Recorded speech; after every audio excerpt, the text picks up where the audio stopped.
Hello everyone, welcome to Brain Shock Gyaan episode 5। मेरा नाम रजत है और इस सीरीज में मैं स्टूडेंट्स से कुछ क्वेरीज का आंसर कर रहा हूँ जो कि गेट ईएससी या फिर पीएससी प्रिपरेशन के रिगार्डिंग है। और इसके अलावा आप भी कुछ डाउट हो तो नीचे डिस्क्रिप्शन में लिंक दिया है, गूगल फॉर्म का, डाल सकते हो। और क्वेरी जो आपकी थोड़ा डिटेल में लिखना, ठीक है। तो कुछ डाउट्स है, देखते हैं। सबसे पहला है इलेक्ट्रिकल इंजीनियरिंग 22, टारगेट है गेट। सर मैंने गेट की प्रिपरेशन सीरियसली 22 से स्टार्ट की है और गेट 23 में मेरे नंबर 20 मार्क्स आए थे। मेरे को सिलेबस कंप्लीट करने में प्रॉब्लम हो रहा है क्योंकि जो सब्जेक्ट आते हैं सब्जेक्ट को और इम्प्रूव करने के चक्कर में वो सब्जेक्ट खत्म ही नहीं होता है। नोट्स पढ़ के पीवाईक्यूज लगाता हूँ तो लगता है इम्प्रूव हो सकते हैं, वही सब्जेक्ट मल्टीपल सोर्सेज से पढ़ने के बाद खत्म ही नहीं हो रहा। मेरे को पूछना था किस लिमिट तक पढ़ना चाहिए एक सब्जेक्ट को कि सिलेबस भी पूरा आ जाए और सब्जेक्ट भी एग्जाम के हिसाब से कंप्लीट हो जाए, ठीक है। तो सबसे पहले देखो यार, 22 से कर रहे हो, गेट 2023 भी है, तो सबसे पहले हमेशा क्या किया करो अपना। अगर तुमने एनालाइज नहीं किया है तो ये भी थोड़ा एनालाइज करो ना। 20 मार्क्स आए थे तो देखो कितना आता था, कि प्रेशर में गलतियां की, ये छोटी छोटी चीजें जो तब नहीं आती थी अब आती हैं। अच्छे मार्क्स ला सकते हो उसमें, ठीक है, तो उससे थोड़ा सा कॉन्फिडेंस आता है। दूसरा देखो, सब्जेक्ट तुमको ही खत्म करना पड़ेगा, पीछे नहीं पड़ना है कि 100% तक नहीं जाना है। परफेक्शन कभी नहीं आएगी। परफेक्शन तुम टॉप रैंक ले आओगे उसके बाद भी तुमको लगेगा कि कुछ तो रह गया है। वो कुछ ना कुछ तो रह ही जाएगा, ठीक है, ये चीज ध्यान रखना। और मल्टीपल सोर्सेस, मतलब ऐसा ना हो कि तुम हर जगह बार बार लेक्चर देखे जा रहे हो, ठीक है, कोई सब्जेक्ट के, तो वो चीज भी नहीं करनी है, ठीक है। बस लिमिट, क्या लिमिट होती है तो यार ये देख लो, जो आसान ये समझा करो कि हर एक सब्जेक्ट जो है उसको बाइफरकेट करो थोड़ा सा, कि आसान क्या है उसमें, एवरेज क्या है और टफ क्या है। तो पहले ये चीज पता होनी चाहिए तुमको कि आसान चीजें तुमको आनी ही चाहिए सारी, ठीक है, जो सबको आती हैं, ठीक है। तुमको पता चल जाएगा क्या चीजें इजी हैं। जैसे नेटवर्क मान लो, नेटवर्क में केवीएल केसीएल ये तो अपने को आना ही चाहिए, ठीक है। तो वो चीज़ है, फिर एवरेज लेवल तक पहुंचो, ठीक है। और कोशिश करो कि हम ओवरऑल सारे सब्जेक्ट में एवरेज लेवल तक पहुंच जाएं, कि बजाय उसके कि हम दो तीन सब्जेक्ट में लगे हुए हैं कि ये परफेक्ट किए बिना मैं आगे नहीं बढ़ूंगा, वो चीज़ नहीं करनी है, ठीक है। और बस इस लिमिट तक पढ़ना चाहिए कि तुम अपने प्रीवियस ईयर क्वेश्चन देखो, जो तुम अगर 70-80% सॉल्व कर पा रहे हो आसान सब्जेक्ट्स में, आसान क्वेश्चन तुम इजीली सॉल्व कर पा रहे हो, एवरेज लेवल भी कर पा रहे हो, थोड़े बहुत टफ क्वेश्चन नहीं भी होंगे तब भी चलेगा, ठीक है, वो पेपर में भी नहीं करने हैं, ठीक है। तुम जो क्वेश्चन तुमको घर पे बहुत मुश्किल लग रहे हैं, कुछ क्वेश्चन होंगे बहुत मुश्किल, वो पेपर में भी नहीं होंगे मैक्सिमम लोगों से, तो उससे डरने की जरूरत नहीं है, ठीक है। तो ये चीज का ध्यान रखो और कोशिश करो कि आगे बढ़ते रहो, कहीं रुको मत, ठीक है। ये नहीं सोचना कि ये टॉपिक मैं पूरा समझे बिना आगे नहीं बढ़ूंगा, वो चीज नहीं करनी, छोड़ो उसको, ठीक है। और दोबारा टाइम मिलेगा, ठीक है, दोबारा आओ उस पे, तब पढ़ो, ठीक है। ये चीज कर सकते हो। और दूसरी चीज ये है कि सब्जेक्ट में कितना याद रखना है कितना नहीं करना। फॉर एग्जांपल डिजिटल में full adder, half adder, bit कंपेटर, सबका एसओपी फॉर्म याद करना सही है नहीं, बेसिक से जाओ तो तीन एग्जाम में पूरा टेबल बनाने में बहुत टाइम लग जाएगा, कितना याद रखना है कितना याद ना करके। देखो यार, रटना याद करने वाला सिस्टम नहीं है, क्योंकि बहुत सारी चीजें हैं, तुम सीधा ऐसा फॉर्मूला याद या फिर रटना नहीं कर पाओगे। और ना तुम ये कर सकते हो कि हर चीज जीरो से स्टार्ट करो, तो बीच का चीजें ढूंढो, तो उसको समझ के याद करो, कि थोड़ा सा याद भी रहे, थोड़ा सा याद भी करना पड़े, थोड़ा सा लॉजिक से आ जाए, ठीक है। कि जैसे अगर ये हाफ एडर फुल एडर तो बहुत मतलब बहुत बेसिक है इसका, तो मतलब याद होने चाहिए, समझ के याद होने चाहिए, ऐसा रटके नहीं। कि हाफ एडर में सम जो होता है वो क्या होता है, ए एक्सोर बी, ठीक है। मुझे पता है 2 बिट का सम 00011011, जब एक वन होगा एक जीरो होगा तभी वन आएगा, अदरवाइज 00 आ रहा है, ठीक है, वो एक्सोर में होता है, ठीक है। इसी तरह कैरी, कैरी क्या आएगा, कैरी तब आएगा ना जब दोनों वन वन होंगे, वन वन ऐड होके जीरो आ जाएगा, कैरी वन आ जाएगा, दोनों वन वन कब होंगे, ए इंटू बी, ठीक है। इस तरीके से, ठीक है। अब ये बनाने की तुमको जरूरत नहीं पड़नी चाहिए, ठीक है, क्योंकि गेट में चलो फिर भी ठीक है, दो चार क्वेश्चन में तुम बना लोगे। जो बाकी एग्जाम्स होते हैं पीएसयू, जहाँ पे सेकंड्स ए जे लेवल के एग्जाम्स हो गए, वहां तो सेकंड मिलेंगे तुमको क्वेश्चन करने में, तो वहां तो तुमको डायरेक्टली टिक करने पड़ेंगे, ठीक है। तो समझ के याद करो कि आधी चीज मतलब याद रहे, फिर से बाकी चीज तुमको लॉजिक पता हो, ठीक है। जैसे बिट कंपेरेटर है, अगर तुम सपोज करो कि 4 बिट कंपेरेटर बनाना है, ठीक है, यानी कि नंबर है A3, एक नंबर है A2, A1, A0, ठीक है, B3, B2, B1, B0, ठीक है। इसको कंपेयर करना है, एक नंबर ए 4 बिट का, एक बी है। अब देखो ए इक्वल टू बी कब होगा, जब सारे सारे बिट इक्वल होंगे। सारे बिट इक्वल मतलब यहाँ पे एक्सनोर आ जाएगा, A3B3 एक्सनोर एंड A2B2 का एक्सनोर A1B1 का, ठीक है। जब सारे इक्वल आ जाएंगे, दोनों बिट का एक्सनोर A3B3 का 1 आ जाएगा, इनका भी 1 आ जाएगा और इनका भी 1 आ जाएगा, ठीक है। तो ये A इंटू बी वाला जो भी है अपने आउटपुट 1 आ जाएगी। अगर A ग्रेटर देन B है तो इसका मतलब पहले हम MSB देखेंगे, ठीक है। A ग्रेटर देन B है, इसका मतलब A3B बार B3 बार, ठीक है। मतलब A 0 हो जाए, सॉरी A3 1 हो जाए, B3 0 हो जाए, 1 आ जाएगा। और क्या हो सकता है दोनों इक्वल हो मतलब एक्सोनोर आ गया। उसके बाद A2B, दोनों MSB इक्वल है और A2 बड़ा है B2 से। और क्या हो सकता है, ये दो केस बन सकते हैं कि A3B3 इक्वल है और A2B2 इक्वल है और A1 बड़ा है B1 से, ठीक है। और क्या हो सकता है कि A3B3 इक्वल है, A2B2 इक्वल है, A1B1 इक्वल है और यहाँ फिर A0 1 है, B0 0 है, ठीक है। यहाँ तक बनेगा। तो इस तरीके से याद रखोगे तो टेबल नहीं बनाना पड़ेगा, ठीक है। जीरो से स्टार्ट 1-2 सवाल तुम पेपर में कर सकते हो, हर चीज नहीं कर सकते हो, ठीक है। तो जितना मैक्सिमम पॉसिबल हो ये समझ के अपना याद तो रखना पड़ेगा चीजें, ठीक है। और बाकी प्रीवियस वैल्यूज वगैरह नहीं तुमको याद करनी पड़ेंगी मोस्टली गेट के एग्जाम में, कि कांस्टेंट की जो वैल्यू होती है वो तुमको क्वेश्चन में दे रखी होगी मोस्टली, ठीक है। तो ये चीजें हैं, तो बाकी अपना लगे रहो, ठीक है। All the best. Electronics and instrumentation 25 pass out GATE ESE। Sir how are NPTEL videos for GATE exam? I have started to study NPTEL videos for GATE exam. They clear my concept very well and but are very time consuming. Also, how to structure the concept taught in NPTEL videos in accordance with GATE syllabus. सबसे पहले, और मैंने तो NPTEL से कोई पढ़ा नहीं है, बट हाँ काफी स्टूडेंट्स पढ़ते हैं। और आप अगर आपके कंसेप्ट क्लियर हो रहे हैं, ठीक है, तो इससे अच्छी कोई बात नहीं है। पर ये भी बात है, जैसे आपने लिखा कि टाइम कंज्यूमिंग है, ठीक है। आप लेक्चर देखोगे, नोट्स बनाओगे, टाइम लगना ही है। और आपके पास 25 है तो टाइम है इनफ। तो बस ये है कि टाइम वेस्ट मत करो कहीं पे भी, अपने फ्री टाइम को अच्छे से यूटिलाइज करो, तो पॉसिबल है कि सिलेबस कंप्लीट हो जाएगा, ठीक है। एक तो ये चीज होगी, बट मेहनत कहाँ करनी पड़ेगी, क्वेश्चन प्रैक्टिस में। अब जो कंसेप्ट सीख रहे हैं उसको अप्लाई करना गेट के लिए, ठीक है। तो जो पढ़ रहे हो उसको पढ़ो, रिवाइज करो और क्वेश्चन प्रैक्टिस करने की कोशिश करो, ठीक है। डायरेक्टली अगर प्रीवियस ईयर क्वेश्चन कर पा रहे हो तो वो कोशिश करो, उससे अच्छी कोई बात नहीं है अगर प्रीवियस ईयर क्वेश्चन सॉल्व हो जाए, ठीक है। नहीं हो रहे हैं तो कोई और कनोडिया वगैरह वर्कबुक आती है तो बहुत बेसिक क्वेश्चंस कर सकते हो सॉल्व, ठीक है। जैसे मैंने सिग्नल्स एंड सिस्टम्स की कनोडिया की क्वेश्चन सॉल्व कराए हुए हैं तो वो चेक कर सकते हो, ठीक है, जाके। या फिर थोड़ा सीखना है कि कैसे क्वेश्चन को अप्रोच करना है, यूट्यूब पे फिर किसी ना किसी का प्रैक्टिस सेशन देख लो, वो जो भी सब्जेक्ट आप पढ़ रहे हो, ठीक है। तो फिर कोशिश करो अप्लाई करने की, ठीक है। एक तो ये चीज है। दूसरा, how to structure concept taught in NPTEL videos according to GATE syllabus, ठीक है। तो मोस्टली देखो, जो सब्जेक्ट आपका मैच कर लो, एक तो जो भी वो पढ़ा रहे हैं ना गेट का सिलेबस में, आपके जो सेमेस्टर में है या NPTEL में है, मैच कर लो। हर मतलब चीज मत देखो, क्योंकि क्या होता है कई बार एक टॉपिक का नाम लिया देख दिया जाता है। गेट का सिलेबस वैसा ही, ऐसा नहीं कि हर चीज बहुत ही डिटेल में दी हुई है कि अच्छा इस टॉपिक की ये चीज पढ़नी है, ये नहीं पढ़नी, नहीं। टॉपिक दे देंगे, टॉपिक के अंदर बहुत सारी चीजें होंगी, ठीक है। तो मेरे ख्याल से तो NPTEL में जो पढ़ाया जाता है थोड़ा सा बहुत ही मैच कर रहा है, वो पढ़ते रहो, क्योंकि बहुत ही बारीकी से एक एक चीज मिलाने लग जाएंगे, ठीक है, कि ये टॉपिक आता है नहीं आता है, तो उस पर बहुत टाइम वेस्ट बहुत हो जाएगा, फिर हमें समझ नहीं आएगा कि ये पढ़े या छोड़ें, ठीक है। एक बार पढ़ लो, उसके बाद जब गेट के क्वेश्चन वगैरह सॉल्व करोगे तब अपने आप पता चलनी शुरू हो जाएंगी चीजें कि अच्छा ये ज्यादा काम की है, इसका कोई ज्यादा यूज नहीं है, ठीक है। बट आपके सेमेस्टर में तो वो चीज यूज हो ही जाएगी कोई ना कोई, ठीक है। Good luck.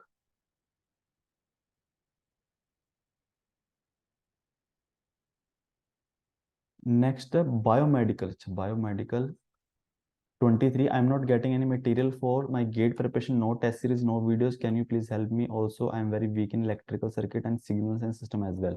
तो यार इसका मुझे बायोमेडिकल का बहुत ज्यादा आइडिया नहीं है, मैंने सिलेबस देखा था इसका, कुछ सब्जेक्ट जो हैं कॉमन है। आप ECE का सिलेबस चेक करो एक बार, इंस्ट्रूमेंटेशन इंजीनियरिंग का और इलेक्ट्रिकल का, ठीक है। कुछ सब्जेक्ट आपको मिलेंगे। तो जो भी मटेरियल है, जो यूट्यूब पे अगर चेक करोगे, ठीक है, जो सब्जेक्ट कॉमन है आप सर्च करोगे वो मिल जाएगा। कोई EC के लिए पढ़ा रहा होगा, IN के लिए पढ़ा रहा होगा, डायरेक्टली चीजें कंसेप्ट वही है, ठीक है। ऐसा कुछ अलग नहीं है कि EC के लिए आपके जो भी है सिग्नल सिस्टम अलग है, इंस्ट्रूमेंटेशन का अलग है, इलेक्ट्रिकल का अलग है, या बायोमेडिकल अलग है, वही सेम है, ठीक है, तो उसमें कोई दिक्कत नहीं है। तो कॉमन सब्जेक्ट तो आपको मिल जाएंगे। और टेस्ट सीरीज का तो मैं कुछ कह नहीं सकता कि इसकी कोई टेस्ट सीरीज बनाता भी होगा कि नहीं, क्योंकि बहुत कम लोग हैं, ठीक है। तो अब जो चीज़ नहीं है उसका कुछ कर नहीं सकते हो, ठीक है, तो एज सच। और खुद ही आप कर सकते हो कि थोड़ा टाइम, जब गेट के एग्जाम के आसपास थोड़ा सा टाइमर लगा के क्वेश्चन सॉल्व करो, ठीक है, ये कर सकते हो। दूसरी चीज ये है कि जो आपके बाकी सब्जेक्ट रह गए फिर आपको ढूंढने पड़ेंगे, हो सकता है कि गेट के लिए ना पढ़ाता हो, जो इंजीनियरिंग के लिए पढ़ा रहा है, कि ठीक है, एनपीटीएल पे चेक कर लो, ठीक है, यूट्यूब पे भी अगर मिले तो वहां से पढ़ लो, ठीक है, अब और कोई ऑप्शन नहीं है अगर चीज अवेलेबल ही नहीं है।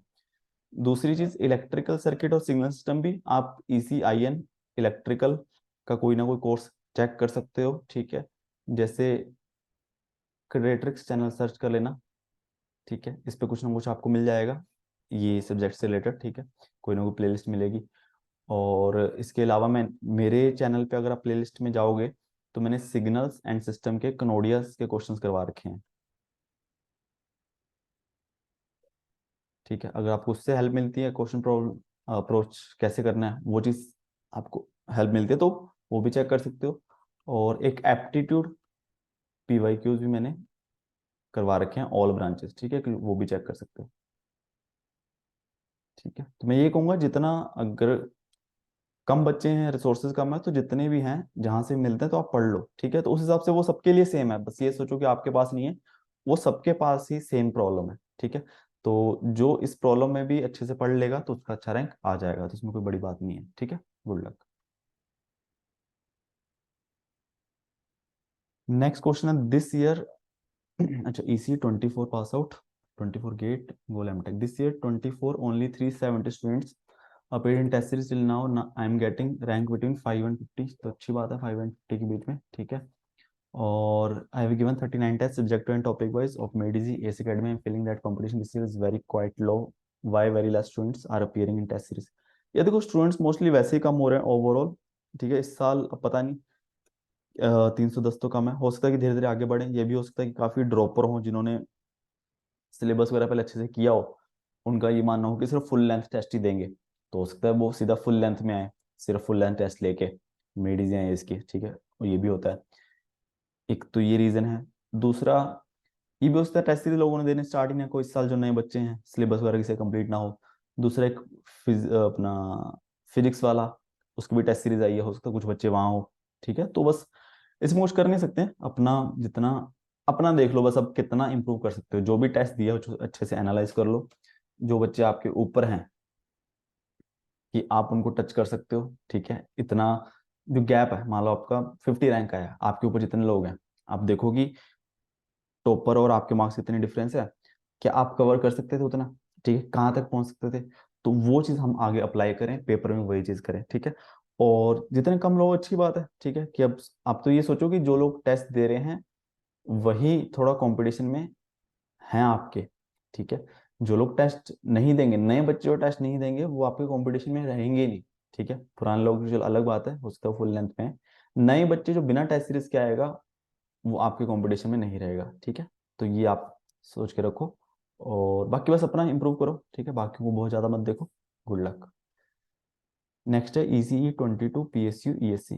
क्या गेट को ड्रॉप करके सिर्फ PSU BEL ISRO BDL CGPDTM and ESC का प्रिपरेशन करना सही रहेगा? सिलेबस ESC तक सारे कवर्ड हैं, क्वेश्चन भी काफ़ी लगा लिए हैं, also get level tricky question solve करने में प्रॉब्लम होती है, बट इसरो ESC लेवल के हो जाते हैं। One more thing, ATC attempt करूँ? या देखो, ATC का तो मैं ये कहूँगा, जो बहुत चीज़ एक्स्ट्रा है, अगर पेपर तो दे देना चाहिए, अब उसके लिए कितना आपको पढ़ना है, मैथ्स फिजिक्स उस पर डिपेंड करता है, ठीक है।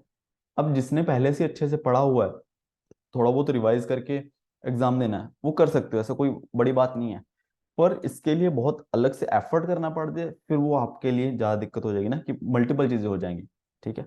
अब वो अपने ऊपर फिर डिपेंड करता है कि हम हैंडल कर सकते हैं कि नहीं कर सकते हैं, ठीक है, वो थोड़ा पर्सनल डिसीजन हो जाता है फिर उस हिसाब से। अगर किया हुआ है फिर तो कोई दिक्कत है ही नहीं, अपना थोड़ा बहुत रिवाइज करो, टेस्ट 2 4 5 दे दो, पेपर जाके। दूसरा, गेट को ड्रॉप अगर देखो लग रहा है ऐसा, वो गलत नहीं है कि गेट को करना है, अगर, और क्योंकि इस साल अगर अभी देखा जाए 1 2 साल से, तो बाकी PSU में सीट्स वगैरह आ रही हैं, ठीक है, अभी भी देखो बेल में भी 150 सीट्स हैं, BDL में चलो 12 हैं, CGBTM में 100 हैं, इसरो में भी मुझे ध्यान में नहीं है, 30-40 सीट्स हैं, ठीक है। और आगे भी उम्मीद है कि ऐसे ही चलता रहे, अच्छा है, तो कर सकते हो। मोस्टली ऐसा होता है कि कई बार हम गेट में न्यूमेरिकल जो आते हैं वो थोड़ा हाई लेवल के आते हैं, अगर हम एक लेवल तक पहुंच के आगे इंप्रूव नहीं हो पाता है कई बार, ठीक है, कि 40-50 मार्क्स पे वहीं पे अटके हुए हैं, और ऊपर जाए जब तक नहीं जाएंगे उसके तब तक हमें PSU मिलेगी नहीं, अगर मेन गोल यही है तो कर सकते हो स्विच। जैसे मेनली सिविल इलेक्ट्रिकल में भी लोग यही करते हैं कि गेट के पीछे रखते हैं, अगर गेट में कई बार होता है कि नहीं, वो 2-3 हज़ार रैंक जो है या 1,000 जितना PSU के लिए चाहिए वहां तक नहीं पहुंच पाते हैं कि बहुत एफर्ट करने के बाद भी, तो फिर वहां भी करना ही पड़ता है कि AJE कोई साथ में टारगेट करना पड़ता है, ठीक है। तो वो चीज कर सकते हो, बट अपना गेट भले ही तैयारी मत करो, मतलब गेट लेवल की, गेट के 1 मार्क्स के लेवल अपने करनी पड़ेंगे, और गेट अटेम्प्ट जरूर करो, ठीक है। वो छोड़ो मत कि अब देना ही नहीं है, ठीक है, दो कोई बात नहीं, उसमें अगर कम आ रहा है मार्क्स कोई दिक्कत नहीं, एक्सपीरियंस लो, ठीक है। कई बार होता है कि बहुत ज्यादा सीट्स आ जाती हैं कि ठीक ठाक रैंक पे भी हो जाए, ठीक है, तो उस चीज को बिल्कुल मत छोड़ना, और फिर जो भी डिसीजन लो अपना, तो उस पे अच्छे से मेहनत करो, और अभी भी अपॉर्चुनिटीज है, आई होप आगे भी और पीएससी अगर आए तो कहीं ना कहीं हो जाए, ठीक है, गुड लक। लास्ट क्वेश्चन है, which additional ESC subject to be targeted to clear ESC prelim. ये देखो एडिशनल ऐसा है, नॉर्मली अगर आइडियल केस में देखा जाए हमें सारा ही करना चाहिए, बट टाइम के, अगर गेट के अलावा अगर मैं अपने हिसाब से बताऊं, ठीक है, जो मुझे लगते हैं, एक तो 8085, ठीक है, करने तो बहुत सारे पड़ेंगे, सिर्फ ऐसा ऑप्शन नहीं है कि 2-4 से हो जाएगा, 2-4 एक दो छोड़ के काम चल जाएगा, वो बता देता हूँ। कंप्यूटर ऑर्गेनाइजेशन आर्किटेक्चर, ये मुझे लगता है थोड़े न्यूमेरिकल टाइप है, इसमें अगर न्यूमेरिकल आ जाए तो बन जाते हैं, ठीक है, मैं अपने हिसाब से बता रहा हूँ कि मैं इसको थोड़ा प्रेफर करता हूँ। और 8085 बाकी सब्जेक्ट्स में भी एग्जाम्स में भी आता, तो वहाँ क्वेश्चन बनने की प्रोबेबिलिटी ज़्यादा रहती है, जहाँ इंस्ट्रक्शन आ जाए, जहाँ पे प्रोग्राम आ जाए, अगर आपको प्रोग्राम बना लेते हो तो। दूसरा फिर कुछ एक सब्जेक्ट है मटेरियल साइंस, ठीक है, ये GS में भी आता है कुछ पार्ट, तो वहाँ हेल्प करता है और समझने वाला है। एक है मेजरमेंट, ठीक है, ये भी थोड़ा न्यूमेरिकल टाइप है, ये भी बन जाता है। और इसके बाद जो मैंने किया था सब्जेक्ट, एक एडवांस कम्युनिकेशन, ठीक है। एडवांस कम्युनिकेशन का फायदा ये है कि ये बाकी बहुत सारे एग्जाम्स में आता है। और इसके अलावा जो मैंने नहीं किए, मतलब मैंने पढ़े बट मैंने उसमें ज़्यादा एफर्ट नहीं किया, वो है बेसिक इलेक्ट्रिकल इंजीनियरिंग, ठीक है, मैंने पढ़ा था बट मेरा जीरो था बिल्कुल, तो मतलब मैंने छोड़ दिया, मेरा काम चल गया इससे। एक एडवांस इलेक्ट्रॉनिक्स, ठीक है, तो ये मैंने पढ़ा था बट इसमें मैंने ज़्यादा एफर्ट नहीं किया, तो दो सब्जेक्ट मेरे बिल्कुल ऐसा मान लो कि बिल्कुल ही जीरो थे, ठीक है। तो ये चीज़ है, बट काफ़ी चीज़ें हमें करनी पड़ेगी, सब नहीं छोड़ सकते, एक दो चीज़ें छोड़ दोगे चल जाएगा। और दूसरा सीटों पे डिपेंड करता है, इस साल अगर 23 की बात की जाए तो 66 सीट्स हैं, तो अच्छी हैं, तो यहाँ पे कह सकते हो कि एक दो चीज़ें छोड़ दोगे कोई दिक्कत नहीं होनी चाहिए मेरे हिसाब से, जैसे 1-2 साल का ट्रेंड है। अब वो सीट्स पे डिपेंड करता है, जब सीट्स मान लो बिल्कुल ही कम हो जाए, मान लो इसी में अगर 2024 का या 25 की बात करूं, जैसे मैकेनिकल में 12 सीट रहेगी, तब फिर मुश्किल हो जाएगा कोई भी छोड़ना चीज़, ठीक है। अगर 2023 की बात करें गेट की, ESC की, तब जिसने बहुत ठीक ठाक भी पढ़ा है उसका भी सिलेक्शन हो जाएगा, ठीक है। तो कुछ चीज़ें बहुत सब्जेक्टिव रहती हैं, तो अपने टाइम के अकॉर्डिंग स्कोरिंग चीज़ पढ़ लो, और कोशिश करो फिर जब भी टाइम मिले कि पूरा पढ़ लिया जाए, ठीक है, आइडियल केस तो वही है, ठीक है। और बाकी फिर तो GS है, ठीक है, तो ये भी पढ़ना पड़ेगा अपने को, GS में मैथ्स एप्टी तो आपका अच्छा होना ही चाहिए, इसके बिना बहुत मुश्किल है, ठीक है। तो ये कुछ डाउट थे, 4-5 डाउट थे, तो मैंने आंसर बताए हैं। इसके अलावा कुछ जो डाउट बताए उसके अलावा कुछ डाउट हो तो दोबारा क्वेश्चन डाल सकते हो, कमेंट कर सकते हो, और जिनको नया डाउट पूछना है तो वो भी फॉर्म फिल कर सकते हो, बट थोड़ा डिटेल में, ठीक है, डिटेल में कि क्या सिचुएशन है, ताकि सीधा मत लिखा करो how to get good rank in GATE, ठीक है। तो इसके अलावा वीडियोस कुछ सीखा हो तो प्लीज़ वीडियो को लाइक करना और चैनल को सब्सक्राइब कर देना। Thank you so much.